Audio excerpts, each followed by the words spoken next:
کئی سالوں سے ہم ایک داستان سنتے آئے ہیں، وہ داستان جو ہمیشہ سچ کو دبا دیتی ہے اور جھوٹ کو طاقت دیتی ہے، لیکن اب نہ جھوٹ بچے گا نہ سچ چھپے گا۔ اب کرسی پر بیٹھے ہر شخص کو اپنی کارکردگی کا جواب دینا ہوگا، جھوٹ بے نقاب ہوگا، سچ سامنے آئے گا۔ میں ہوں محمد حسان اور اب ہوگا اہم سوال۔ السلام علیکم ناظرین، مجھے کہتے ہیں محمد حسان اور آپ دیکھ رہے ہیں اہم سوال۔ آج ہمارے ساتھ موجود ہیں ڈاکٹر میاں راشد مشتاق صاحب، جو کہ پی ایم اعلان اٹک کے انفارمیشن سیکرٹری ہیں۔ سب سے پہلے تو السلام علیکم آپ کو، اور بہت بہت شکریہ آپ نے اپنا قیمتی وقت ہمیں دیا۔ وعلیکم السلام جی احسان بھائی، بہت شکریہ آپ کا۔ حکومت کی جانب سے 6 نہروں کا جو ہے منصوبہ بنانے کی پلاننگ کی جا رہی ہے۔ اس میں سندھ کی عوام کو بہت بڑا اختلاف ہے اس کے ساتھ، ٹھیک ہے؟ وہ کہتے ہیں کہ اس منصوبے کے تحت جو ہے وہ سندھ کا حق کھایا جا رہا ہے، کیا کہیں گے اس بارے میں؟ اصل حقیقت جو ہے وہ کچھ اور ہے جو عوام کے سامنے پیش کی جا رہی ہے، یا جو عوام کے سامنے ایک چیز کو بنا کے پیش کیا جا رہا ہے، میں اس سے اتفاق نہیں کرتا۔ 1991 میں یہ پنجاب کا بلکہ پاکستان کے 4 صوبوں کا مشترکہ ایک ایگریمنٹ تھا، اس کے تحت جو ہے یہ سارے صوبوں میں پانی تقسیم کا ایک سلسلہ جو ہے وہ موجود تھا۔ اور پھر سب سے اہم جو چیز ہے موسمیاتی تبدیلی، جس کا اثر اس خطے میں بہت زیادہ پڑتا جا رہا ہے، ان ساری چیزوں کو مد نظر رکھتے ہوئے گرین پاکستان پروجیکٹ کا ایک جو ہے سلسلہ شروع کیا جا رہا ہے۔ اس کے تحت یہ نہروں کا ایک نیا جو 6 نہروں کا پروگرام ہے، اس کو ان فیوچر جو ہے وہ اس پہ کام ہونا متوقع ہے، اور یہ بہت ضروری ہے۔ وقت کے ساتھ ساتھ ان چیزوں کی بہت اشد ضرورت ہے۔ یہ حل طلب معاملہ ہے اور مجھے یقین ہے کہ انشاءاللہ یہ جلدی معاملہ حل ہو جائے گا۔ اس کا فائدہ صرف کسی ایک صوبے کو نہیں ہے، بلکہ 4 صوبوں کو ہے۔ پنجاب کو بھی جتنا فائدہ ہے، سندھ کو بھی اتنا ہی فائدہ ہے، اور ان نہروں کے بننے کی وجہ سے گرین پاکستان جو بنے گا اس کا پورا حصہ صوبوں کو ملے گا۔ پاکستان پیپلز پارٹی کا یہ موقف ہے، جو آپ کو پتا ہے سندھ پر ان کی ہی حکومت ہے، تو ان کا یہ موقف ہے کہ نون لیگ جو ہے یہ اسٹیبلشمنٹ کی وراثت پر سیاست کر رہی ہے، کیا کہیں گے اس بارے میں؟ دیکھیں، کوئی بھی سیاسی جماعتیں ہیں وہ اپنا ایک نظریہ، اپنی ایک سوچ رکھتی ہیں۔ تاریخ کا اگر مطالعہ کیا جائے تو ہمیشہ پیپلز پارٹی اور نون لیگ کی ایک دوسرے کے مد مقابل الیکشن کنٹیسٹ کرتی آئی ہیں، تو لہٰذا یہ اس طرح کی باتیں کرنا یا اس طرح کا جو ہے پبلک کی جو ہے نا اٹینشن ڈائیورٹ کرنے کا، میں تو اس کو ایک ذریعہ کہہ سکتا ہوں، اور تو کچھ بھی نہیں ہے۔ اچھا، اٹک میں بات کریں تو اٹک میں اگر ہم بات کریں کہ اٹک میں کتنے ترقیاتی منصوبے پہ کام ہو رہا ہے، تو ایک لمبی فہرست ہے اس کی، لیکن ہمیں یہ بتائیں کہ کون سے ایسے منصوبے ہیں جو واقعی انجام تک پہنچے ہیں، جو واقعی جن پہ ایکچولی کام ہو رہا ہے، ٹھیک ہے؟ صرف فائلوں تک اس میں ترقی نہیں ہو رہی، واقعی پریکٹیکلی اس میں ورک ہو رہا ہے، وہ کون سے منصوبے ہیں اٹک میں؟ اٹک میں بہت سارے ایسے پروجیکٹ ہیں، اگر میں گنوانا شروع کروں تو شاید وقت کی کمی ہو جائے گی کہ اتنے پروجیکٹ ہیں۔ سب سے بڑا اگر میں میجر پروجیکٹ کا ذکر کروں تو اٹک کی عوام کو سوئی گیس کے حوالے سے بہت بڑا پروجیکٹ ملا۔ اٹک کے دور دراز ایسے یونین کونسلیں جو لوگ سوچ بھی نہیں سکتے تھے، بلکہ لوگوں کا خود کہنا تھا کہ ہم 50 سال تک کی امید ہی نہیں تھی کہ وہاں پہ ہمارے پاس سوئی گیس جیسی سہولت پہنچے گی۔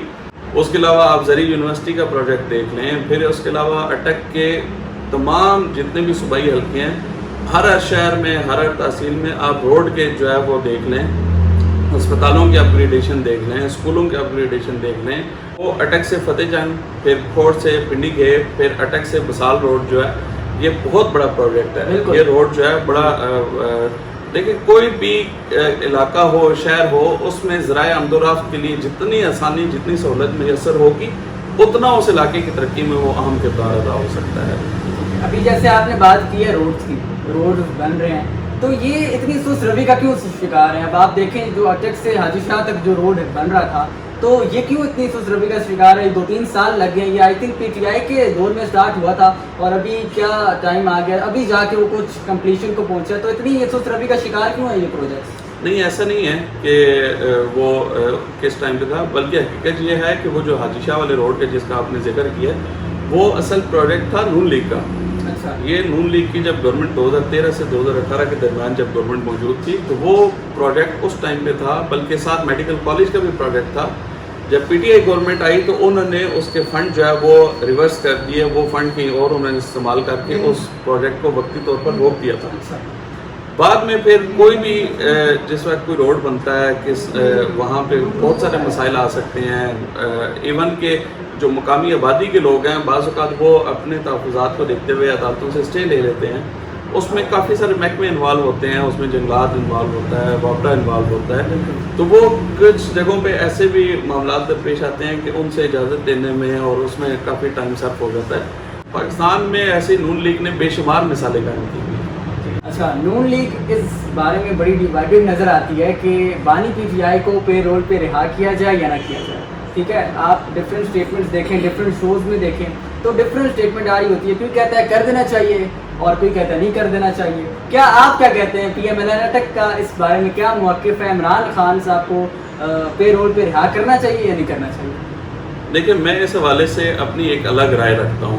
میں اپنی ذاتی رائے کا اظہار اگر کرنا چاہوں تو اس میں یہ ہے کہ دیکھیں, جو بھی بندہ وہ ریاست کے اگینسٹ جائے, ریاست کے مفادات سے ٹکرائے, ریاست کو کمزور کرنے کی کوشش کرے, چاہے وہ خود کرے یا اس کی جماعت کا کوئی بندہ کرے, تو میں کبھی بھی اس کے حق میں نہیں ہوں گا کہ اس کو پیرول پہ رہا کیا جائے, بلکہ میں کہوں گا کہ قانون کے مطابق اس کو سخت ترین سزا دی جانی چاہیے.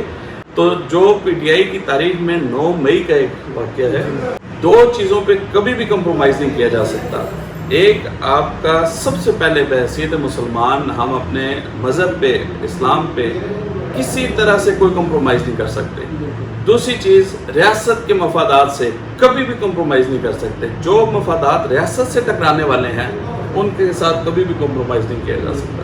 تو لہٰذا جو بانی پی ٹی آئی کی جو شواہد جو موجود ہیں, جن کی بنیاد پہ جو ہے وہ یہ ساری چیزیں موجود ہیں, تو شرپسند شخص کو, بلکہ میں نے کچھ عرصہ پہلے ایک ٹاک شو میں یہ ایک تجویز دی تھی مائنس بانی پی ٹی آئی فارمولے کی, کہ پی ٹی آئی سیاست میں اپنا رول پلے کرے, ملک کے تعمیر و ترقی میں اپنا رول پلے کرے, لیکن منفی سوچ کو مائنس کرنے کے بعد. ٹھیک ہے. اچھا, اب آپ نے جیسے بات کی عمران خان کو, آپ نے کہا کہ بانی پی ٹی آئی جو ہیں ان کو بیسکلی ان کی شر پسندی کی وجہ سے جیل میں رکھا ہوا ہے اور ان کو رہا نہیں کرنا چاہیے. اچھا, اب بیسکلی پی ٹی آئی کے دور میں جو نواز شریف صاحب پر کیسز ہوئے تھے, اور وہ کیسز جیسی نون لیگ کی گورنمنٹ آئی تو وہ کیسز غائب ہو گئے, کیا کہیں گے اس بارے میں؟ دیکھیں, اب میاں نواز شریف کے خلاف جس وقت 2017 میں, جولائی 2017 میں جب سپریم کورٹ نے ان کو ڈسکوالیفائی کیا تھا پاناما کیس میں, اس وقت سٹنگ وزیر اعظم نے دوسری بات نہیں کی اور عدلیہ کا, قانون کا احترام کرتے ہوئے وہ گھر چلے گئے تھے.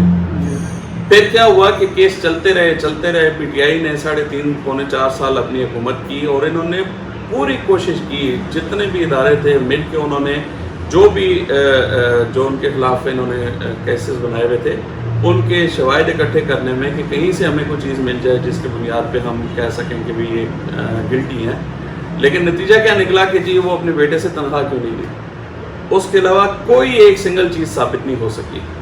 نون لیگ آئین, قانون اور عدلیہ کا احترام کرنے والی جماعت ہے.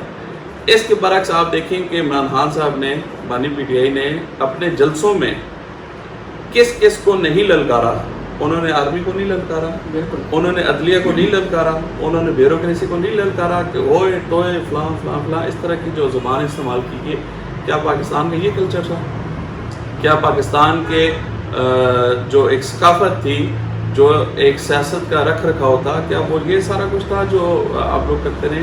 بہرحال جو میرا نقطۂ نظر ہے وہ یہ ہے کہ بانی پی ٹی آئی جو ہے وہ اپنے ماضی کو اگر دفن کر کے پازیٹیو سیاست کی طرف اگر آنا چاہیں تو موسٹ ویلکم. اچھا, اب اس میں ایک اور چیز میں ایڈ کرنا چاہوں گا. ریسنٹلی آپریشن بنیان مرصوص جو ہوا تو اس میں آپ دیکھیں کہ پوسٹرز لگائے گئے ڈفرینٹ جگہوں پہ. ہم پاکستان آج جو سر اٹھا کر انڈیا کو للکار رہا ہے تو اس وجہ سے للکار رہا ہے کیونکہ ہمارے پاس ایٹم بم ہے. ایٹم بم بنایا ڈاکٹر عبدالقدیر خان صاحب نے, دور نواز شریف کا تھا, لیکن پوسٹرز وہاں پر لگائے گئے اسلام آباد میں. وہاں پر ایک پوسٹر ایسا نہیں تھا جس کے اوپر ڈاکٹر عبدالقدیر خان کی تصویر ہو. تصویر تھی میاں نواز شریف صاحب کی, میاں شہباز شریف صاحب کی, محترمہ مریم نواز صاحبہ کی. اس بارے میں کیا کہیں گے؟ سوشل میڈیا پہ جہاں تک میں نے دیکھا تو وہاں پر آپ دیکھیں کہ ٹوٹلی جو پوسٹرز تھے وہاں پر ڈاکٹر عبدالقدیر خان کی جو تصویر تھی وہ غائب تھی. پورا کریڈٹ جو تھا نون لیگ نے لیا. اس بات میں کوئی شک نہیں ہے کہ دور نون لیگ کا تھا, نون لیگ کی اس میں ایفرٹ تھی, لیکن ڈاکٹر عبدالقدیر خان کی بھی اس میں ایفرٹ تھی. تو ان کی تصویر کیوں نہیں ایڈ کی گئی اس چیز میں اور سارا کریڈٹ وہاں کیسے چلا گیا؟ نو ڈاؤٹ کہ جتنا بڑا کردار ڈاکٹر عبدالقدیر خان صاحب کا ہے کسی اور کا نہیں ہو سکتا. اور میں ذاتی طور پر میں یہ کہوں گا کہ جہاں پہ بھی کوئی اس طرح کا ابھی یہ یوم تکبیر آنے والا ہے وہاں پہ جہاں پہ ہم باقی جو لیڈرشپ ہے اس کو خراج تحسین پیش کرتے ہیں, ڈاکٹر عبدالقدیر خان صاحب کو بھی خراج تحسین پیش کرنا چاہیے اسی طریقے سے.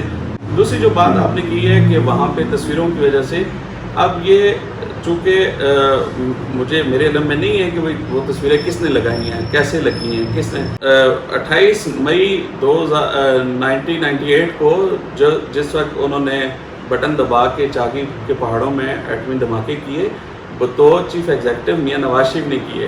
حالانکہ ایٹم بم تو اس سے پہلے کا تیار ہوا تھا کہ امریکن پریزیڈنٹ کلنٹن نے میاں نواز شریف کو $5 ارب کی پیشکش کی تھی, اور یہ ان کی اپنی کتاب میں لکھا ہوا ہے کہ میاں نواز شریف کو $5 ارب کی پیشکش کی تھی کہ یہ آپ ذاتی اکاؤنٹ میں لے لیں اور ایٹمی دھماکے نہ کریں.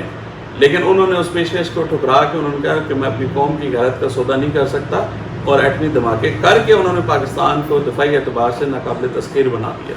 کیا آپ کو کیا لگتا ہے کہ پاکستان پیپلز پارٹی اور نون لیگ کے اتحاد سے فی الحال گورنمنٹ چل رہی ہے, تو کیا اگر یہ اتحاد ٹوٹ جائے, کیونکہ ابھی رنجشیں جو ہیں وہ بڑھتی جا رہی ہیں, کلیش جو ہے وہ بڑھتا جا رہا ہے نون لیگ اور پیپلز پارٹی کا, تو کیا اگر یہ جو معاملات ہیں یہ بڑھ گئے اور اتحاد ختم ہو گیا تو کیا یہ نون لیگ کی گورنمنٹ ہے یہ وہ رہ پائے گی اس سسٹم میں, یا پھر یہ ایک ڈولتے تخت کے اوپر ہے کہ ایک پارٹی ہٹی دوسری بھی ہٹی جائے گی, گورنمنٹ گر جائے گی؟ کیا کہیں گے اس بارے میں؟